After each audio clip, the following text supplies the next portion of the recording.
Hi everyone, good to see you all. Well, sort of. I hope to see you all in person one day, but unfortunately with all this COVID right now, this is the only option we've really got to try and meet you face to face. But before I begin, I'd like to acknowledge Peter Allison, who's with us on the call. Peter Allison is a lifetime member of the Health Workers Union. Those that have known him for a very long time, used to be our former president as well of the HSU Vic number 1 branch, but we're proud to have him with us and he's a great asset to the HW, but I'm keen to hear his feedback about this EBA because he's a pro when it comes to EBAs. However, first of all, thank you all for joining us. The reason why we're doing this Zoom with all the members is to actually inform you exactly what you'll be getting in your EBA, but also give you the opportunity to ask the questions that you need to ask and clarification in relation to what you will be getting. But more importantly, what I need to tell you is it's been a very difficult EBA negotiations.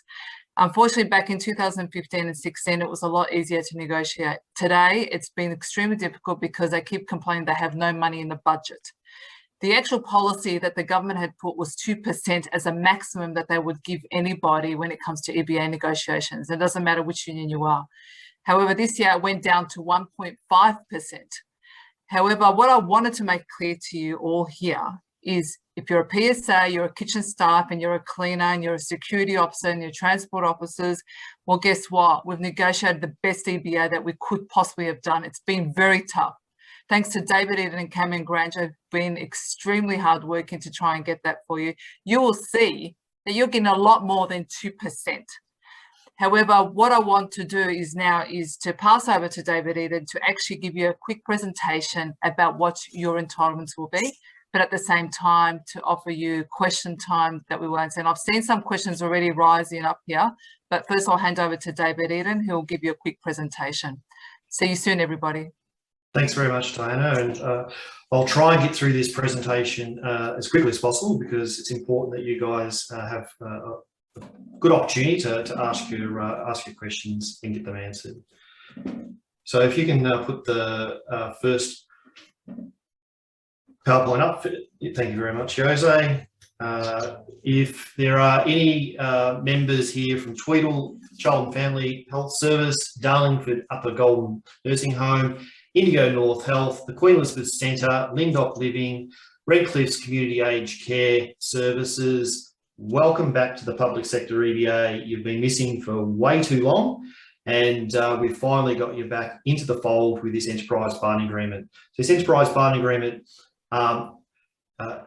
doesn't just provide great outcomes for existing respondents to the agreement, but has also now captured these organisations that were once upon a time covered by this agreement, but our predecessors let them slip out of the agreement. So it's great to have you back if you're present tonight.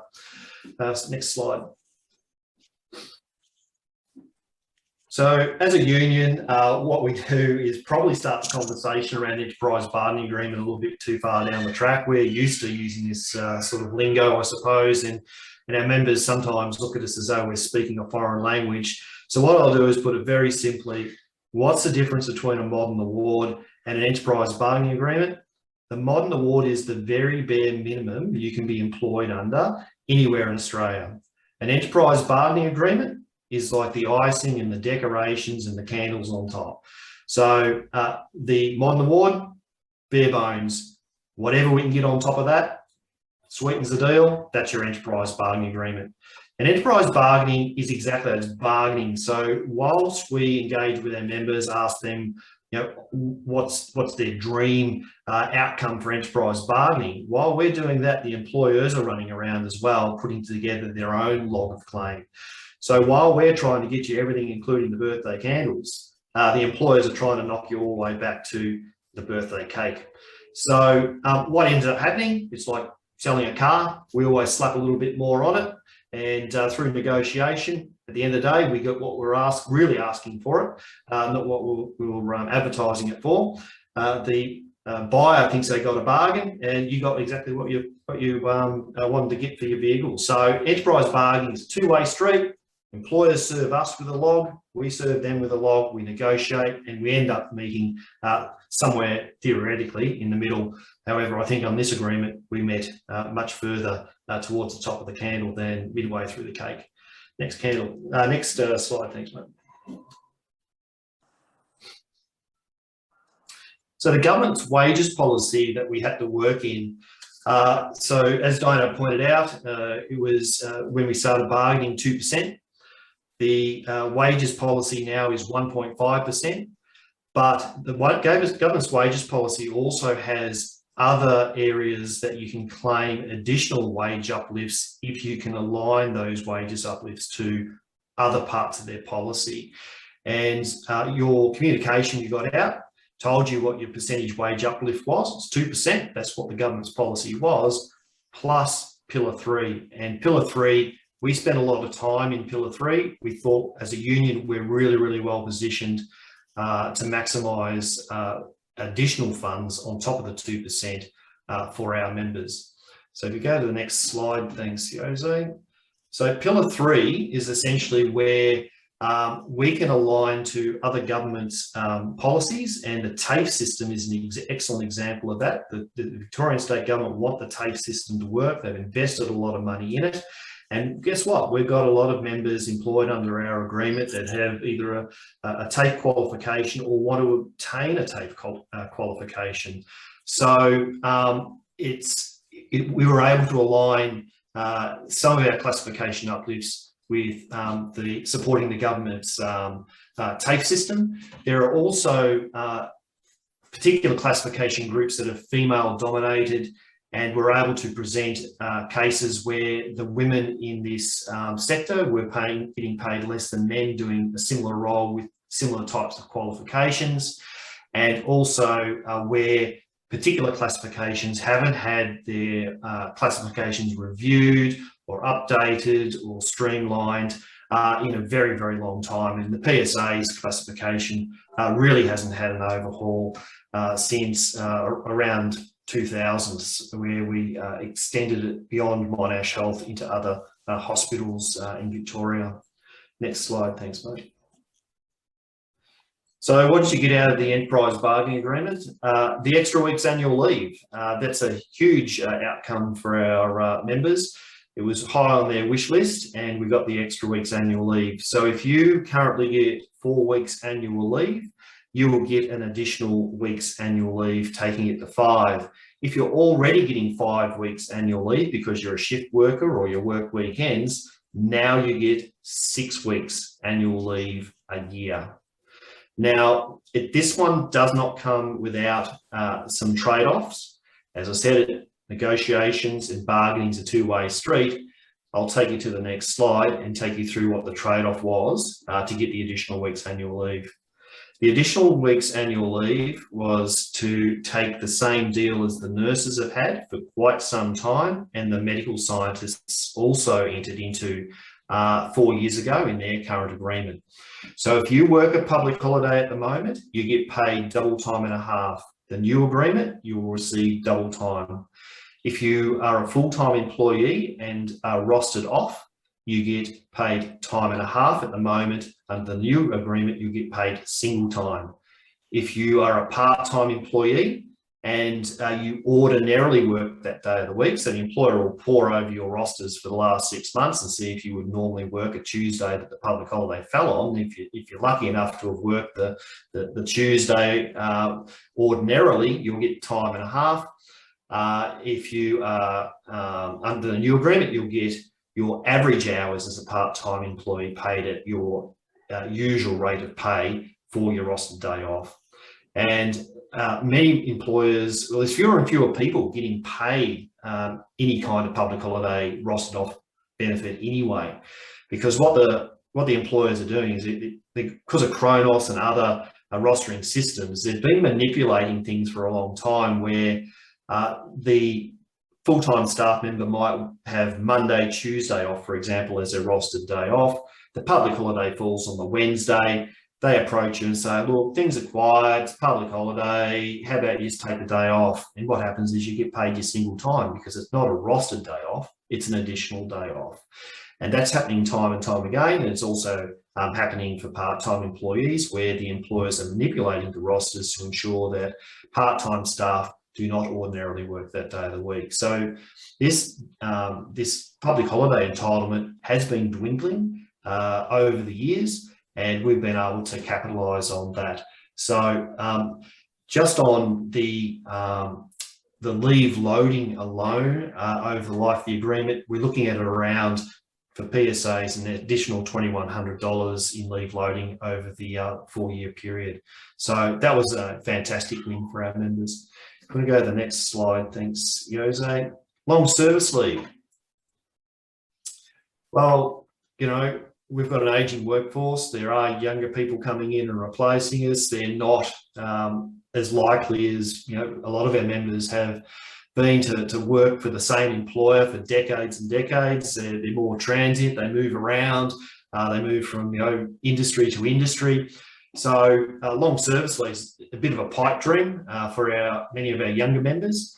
So what we've done is introduced a long service leave access this year at 9 years. So if you've got 9 years of service, you can take 9 years of long service leave pro rata under the state legislation. So you're entitled to the 13 weeks, so pro rata.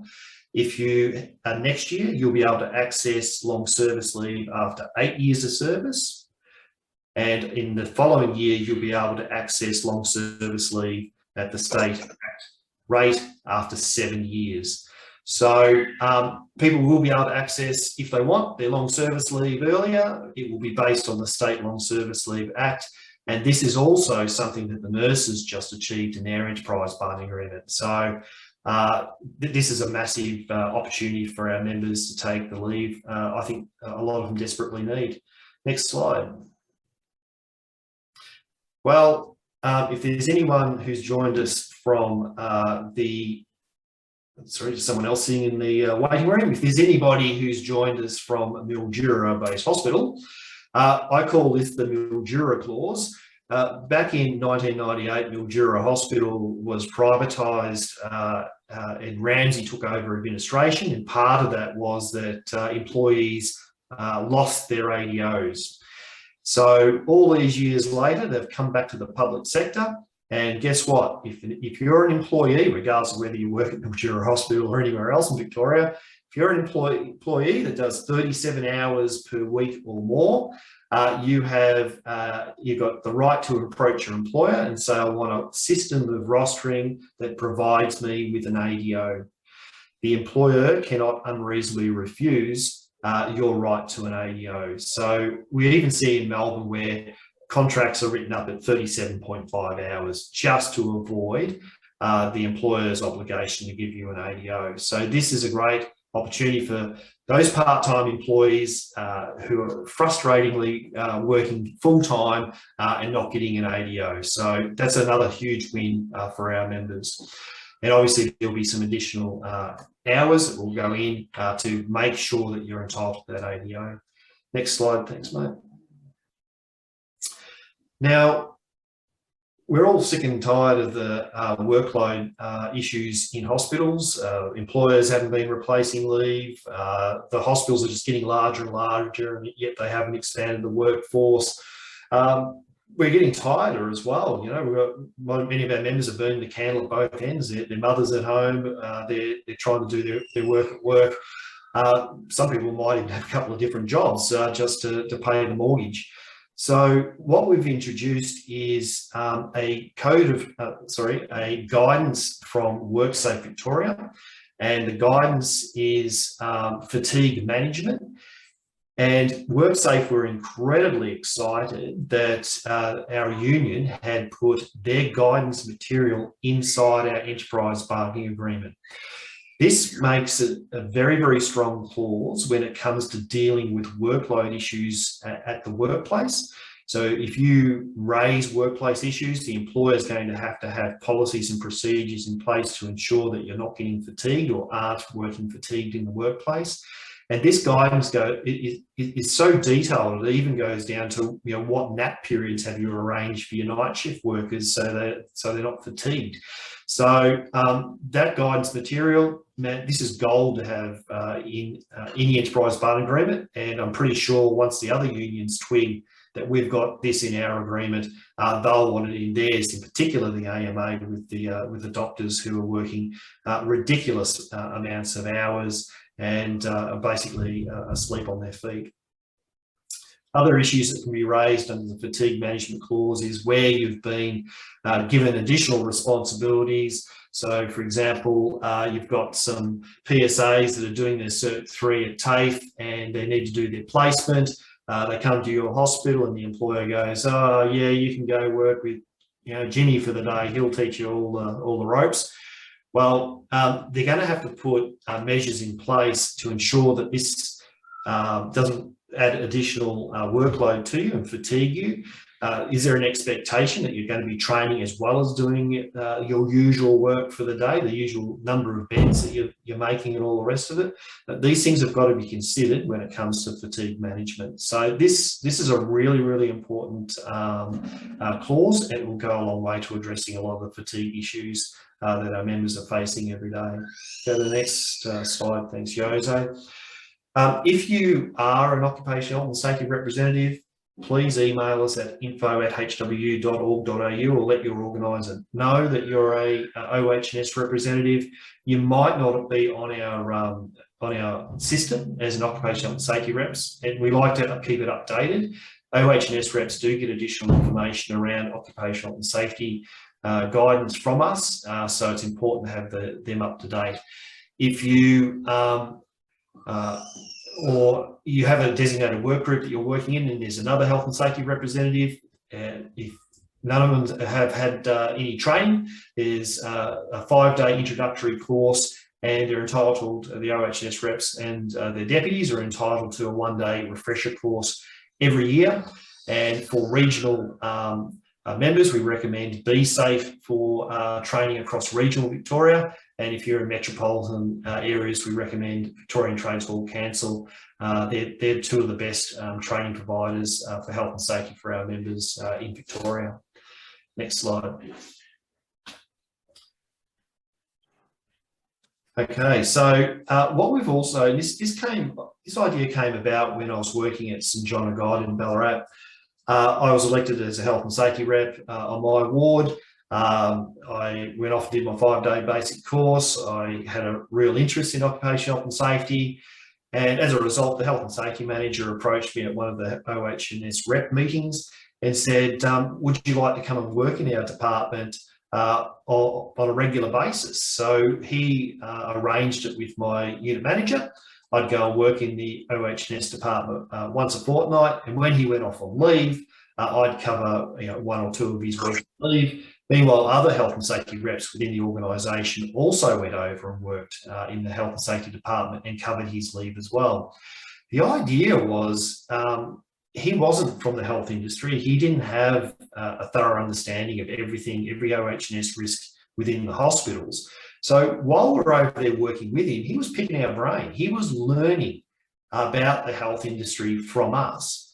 But there was a two-way street because we were learning more about health and safety and the sorts of qualifications you need to obtain to have a management type position within a health and safety manager role. So it was a great opportunity for shared learnings and experiences. And that's why St John of God as a whole across Victoria has a very, very low number of work cover claims because they're very, very proactive when it comes to occupational health and safety. So what we've got is a clause in the enterprise bargaining agreement where a duly elected occupational and safety rep can express an interest to do a secondment arrangement in the occupational health and safety department. It is completely at the discretion of the employer whether or not they accept that secondment arrangement. But WorkSafe in the background are actually doing a bit of a study as to employers that have taken this opportunity to second their OH&S reps in as part of a shared learning experience, to see whether or not it's actually driven down workplace injuries. So I think there will be some influence coming from WorkSafe for hospitals to participate in this program, and that's a great opportunity for OH&S reps to go up, experience the occupational health and safety department, and potentially be inspired to go on and do your Cert 3, your Cert 4, or your diploma in occupational health and safety. Next slide, thanks, mate. So, as you know, none of us are getting any younger. Injuries aren't always, a sprain or a break, something that is an immediate type of injury. It's might not be just a laceration. It could be that you're just worn out. We've got an aging workforce that have been doing the same job for a very, very long time. You just might simply be worn out. So what we've been finding is that the employers are going, well, Mr. PSA, why aren't you still able to make 30 beds a day like you used to? Well, that's because my shoulders are buggered or my wrists are no good. So instead of actually having this managed under a performance improvement plan into the future, these situations are actually going to be dealt with under the equal opportunity clause of the enterprise bargaining agreement. So where you've been identified as having a disability of some kind, and a workplace injury, including repeated stress injury, is a disability. Where it's been determined that you are carrying a disability, the employer must put adequate resources in to support your ongoing employment with your employer. And that might mean that you have a dual role. You might be picking up another position within the organisation and working part-time on each to relieve those injuries, or it might be they put extra resources and extra staff in to help you do your job, and there's funding available to do this. So that's a great outcome for our members. But not only we'll go on to the next slide before I'll talk about this. So every hospital in the state of Victoria, except for the ones I just mentioned before that we've just welcomed back, have workplace trainer careers advisors. So there's 30 EFT across the state of Victoria. Every single hospital in the state of Victoria has a workplace trainer careers advisor, and they are there to help you and you to advance your career in the health industry. But they've just had their role slightly expanded as part of this new enterprise bargaining agreement. And that is where you've suffered a workplace injury or you're carrying a disability, as mentioned in the previous slide, they will become involved in possible retraining for the purposes of redeployment. So they'll get involved very early on. So where it's determined that you can't return to your pre-injury job, they'll be involved in the retraining and redeployment process. Another part of their role that they're taking on is where a position has been made redundant. They will be meeting with the person who's being made redundant as early as possible for retraining and possible redeployment within the hospital. Where the redeployment within the hospital can't happen, it is retraining for possible employment outside the organisation. But these are resources for you, the workplace trainer careers advisor. If you haven't gone to meet your workplace trainer careers advisor, please do. Next slide. So there's 15, as I said, additional EFT being rolled out across the state of Victoria. And just to give you a bit of an overview on what the workplace trainer careers advisor role is, we've prepared a little bit of a video. It's only 2 minutes. We'll put it on and then we'll get back into the presentation.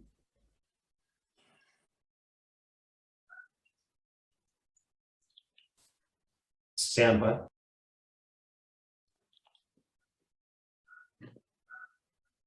Coming from a long road and the money's gone. All the games where you played your part from the very start just to come this far. You should know I believe in you. Every race you run, you're my number one. Kick it up now and bring it on. This will be your day. 'Cause baby, you were born to win. Never give up, never give in. You were born to win. Your destiny is victory. Yeah, yeah, yeah, yeah.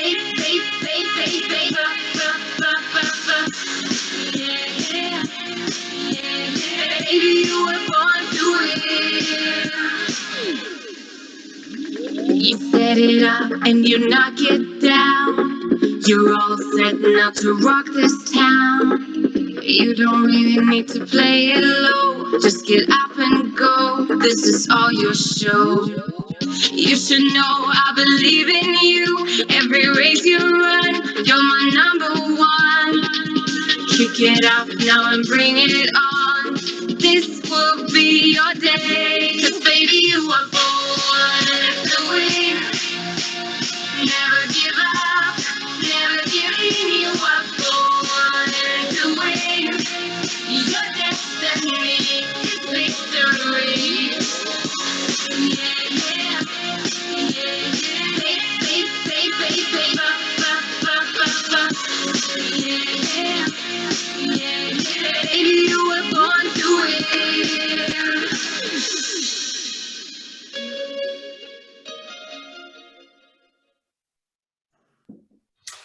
Thank you very much, Jose. The next slide, we've improved study leave access. For too long have we heard feedback from our members where they've applied for study leave, only for the employers to say, well, what's this got to do with your role at this hospital? No, you can't. That type of refusal cannot exist anymore. Your study leave is going to be much more easily accessible. And also, it's going to be expanded to include flexible work arrangements. So if you've got a particular course that is on a day of the week that you need to have off that you usually work, you can negotiate a flexible work arrangement to have that day off a week to attend. It might be that you need particular time off for a clinical placement of some kind to complete your training. There's going to be provisions for that as well under the study leave access. So massive improvements for everybody in this agreement, the study leave access. Next slide. Now, Peter Allison, who's our one of our life members and ex-president of our union, he drilled into me and most of the membership over the years the importance of superannuation, but unfortunately we know that women are still retiring with less superannuation than men, and much of it has to do with the fact that they're going to take some time off to have a family. So this is a huge outcome for our members. Our members who are planning to have families and taking 12 months off on parental leave will have their superannuation contributions made every 4 weeks based on their previous 12 months income. So it's not just your paid component of parental leave, you're going to get contributions into your superannuation. It will be the non-paid component as well. So you've got an additional 12 months superannuation if you're a woman or a man who's maybe adopting with their same-sex partner, whatever the arrangements are. There is access to paid superannuation for 12 months, and that should go a long way in addressing the retirement funds of women in our industries, which is overwhelmingly female. So that's an absolutely huge outcome for our members. Next slide, I'll just touch on very brief because I am running over time a little bit. I don't like that. There's going to be the establishment of an industry review panel, and what they will be doing is hearing disputes around classification. So if there's a dispute with an employer about where what the classification would be, instead of taking it off to the Fair Work Commission, which is a huge waiting time for at the moment, and then having it heard before a commissioner who has no health industry background, they just happen to pick up the portfolio, got no clue what you do, listening to arguments from us, arguments from the employer. This industry review panel will be set up with an independent chair, with a health industry background, possibly a retired commissioner, and you'll have representation on there from the Health Workers Union, as well as the employers will have representations on there as well. So it's not to do away with the Fair Work Commission altogether, but it's just given us another really useful avenue to take disputes around classifications and get them resolved really, really quickly, instead of having them last months and months and months because we can't get a commission date. So that's it for the general presentation. What I'll do now is go onto the specific presentation for PSAs, because I know you guys are all anxious to know money-wise what the hell you got. So let's take it over to the PSA presentation slideshow. Thank you very much, Jose. That's your camping trip, mate.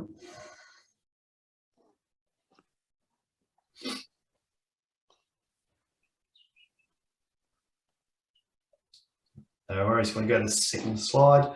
Nauseous allowance. Well, it's, you know, it's funny, depending on which group you talk to, and we were talking to some groups last night, and they said, why don't you roll the nauseous allowance into the hourly rate? Because at least then it compounds into our, our leave, our hourly rate, our superannuation, all the rest of it. And we said, well, we don't want to go there. Nauseous allowance is really important to some groups of our members. However, when historically people have got nauseous allowance on a fortnightly basis, it's such a pitiful small amount that you go buy yourself a chocolate and it's gone. So what we did under the previous agreement is we bundled it up for two large payments over the life of the agreement, so our members could actually get bang for buck. But what we've done due to feedback from our members is that we're going to have it paid annually now. So it'll be a $350 nauseous allowance that will be paid to all PSAs in the pay period containing 1 December. So just before Christmas, a little bonus there of $350 to go towards Christmas presents or buying the Christmas turkey or whatever, however you want to spend it. It's going to be an annual amount going on forever and ever at $350 per year. Next slide, thanks, mate. Now, as you guessed from our previous PowerPoint, we've really been pushing hard under the current agreement, under this agreement, around getting people motivated to do additional education and training. In the future, there will be no multi-skilling allowance, and don't get all upset at the moment because we're going to get to the wages and you'll find out in a minute why. The PSA, so what we've done with the multi-skilling allowance is that we've folded it into the hourly rates, but also what we've done is that we've put it into what's known as an education incentive allowance, and that allowance will be paid to our lowest paid workers who have had no opportunity to do additional education for whatever reason, but most likely due to financial reasons. So PSA 1s will receive an education incentive allowance of $500 per year. This year will be a once-off lump sum in September, and each year after that, it will be paid in two sums of $250, being March and September of each year. That money can go towards whatever you like, but we would like you to see it spent on purchasing class books and computers and whatever else you need to help you advance your career beyond a PSA grade 1.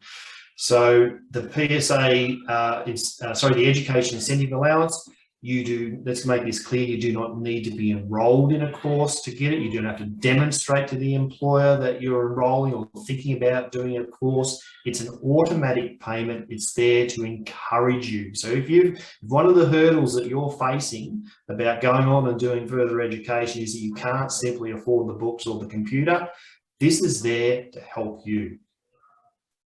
Next slide, thanks. Now, we know there's a real problem when it comes to PSAs being rostered as code responders. It sickens us that we've got middle-aged women walking into or running into code grey and code black responses and getting the bejesus beaten out of them by someone who's on ice, and it needs to stop. So what we've done is that we've created a physical assessment. So before you even start the code grey and code black responsibilities, you'll receive training, and at that training there will be a physical assessment to see whether or not you're physically capable of doing that job. Because if you're not physically capable, you're a risk to those you're helping as part of that response team, you're a risk to yourself, and we don't want to see any of our members in the future crippled, as we've seen before, as a result of attending to codes. Those who have been deemed to be physically capable of attending codes at the moment, some hospitals are paying a code response allowance, others aren't. It seems to vary from hospital to hospital. What we've now introduced under this, or what we're proposing to introduce under this enterprise bargaining agreement, is a code responder allowance. and the code responder allowance will be the difference between your rate of pay and a security officer grade 2. So if you're a PSA grade 1, you'll get a higher rate than a PSA 2. Why? Because the PSA grade 1 is on a lower hourly rate than a security officer grade 2. So it's basically a sliding scale allowance, but if you're working doing code responding on any given shift, you will receive an allowance the equivalent of the wage of a security officer grade 2. Next slide, thanks, mate. If there's any housekeepers on this call today, you'll be happy to know that you no longer exist. Housekeepers classification under this new agreement will dissolve, it'll disappear altogether, and you'll be reclassified as a patient services assistant grade. For too long, have employers tried to undercut the patient service assistant grade 1 rate of pay by using housekeepers. We say housekeepers are a really antiquated classification, and they have there should be no housekeepers in a clinical hospital environment. They are either a patient service assistant or nothing. So what we've managed to negotiate is housekeepers will disappear and you'll all become patient service assistants grade 1. Next slide, thanks, Jose. Now, for what you've all been waiting for, what is your wages outcome? As I mentioned a moment ago, housekeepers will become patient service assistants grade 1. So over the life of the agreement, housekeepers will receive 17.8% wage increase. The patient service assistant grade 2, patient service assistant grade 1 will receive 15.3% wage increase over the life of the agreement, and a patient service assistant grade 2 will receive 18.9% wage increase over the life of the agreement. And when you factor in the government's wages policy of just 8%, I think we've done much, much better than that for you as a group of employees. And when you also factor in the additional week's annual leave, access to long service leave after 7 years, the education incentive allowance for the housekeepers and patient services assistants, we've done an absolutely fantastic job for the patient service assistants group, and congratulations, and it's well deserved. Thank you.